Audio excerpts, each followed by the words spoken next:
మనము చెప్తున్నాము.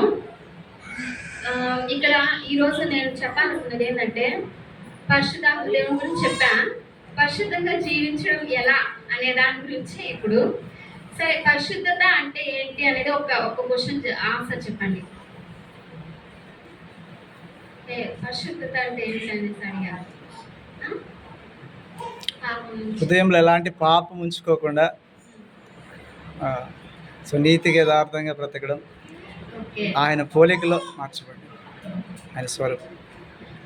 పరిశుద్ధత అంటే పవిత్రత. దాన్ని ఇంగ్లీష్లో ఏమంటారంటే శాంటిఫికేషన్, హోలీనెస్ అంటారు. పరిశుద్ధాత్మ దేవుడు అంటేనే పరిశుద్ధ ఆత్మ దేవుడు. పరిశుద్ధ అనేది ఫస్ట్ వచ్చేస్తారు. హోలీ, హిస్ నేమ్, ఆయన పేరు హోలీనెస్ అన్నమాట. హోలీ అనేది పరిశుద్ధత. ఇప్పుడు పరిశుద్ధత అంటే మనము 3 పాయింట్స్లో చెప్పుకున్నాము. ఫస్ట్ వన్ ఏంటంటే తండ్రి కుమార పరిశుద్ధాత్మ దేవుడు కదా. తండ్రి అన్నప్పుడు తండ్రి మనల్ని చూస్ చేసుకున్నప్పుడు ఏమైందంటే మనం ఎన్నిక చేయబడ్డాం. అప్పుడు మనం ఏంటంటే హీ గివ్స్ సాల్వేషన్ అనమాట. సాల్వేషన్ అంటే రక్షణ మనకి ఇచ్చాడు. తండ్రి ద్వారా మనకి రక్షణ కలిగింది అంటే ఎందుకంటే చూస్ చేసుకోవడం వల్ల.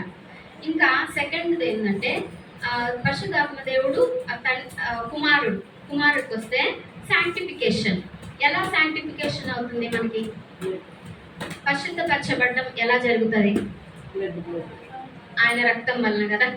ఇప్పుడు ఆయన రక్తం వలన మనం పరిశుద్ధతలోకి నడిపించబడతాం. పరిశుద్ధ యొక్క రక్తము మనకి పరలోకానికి వెళ్ళేదానికి దారి చూపిస్తుంది. ఆ దారి మధ్యలో మనం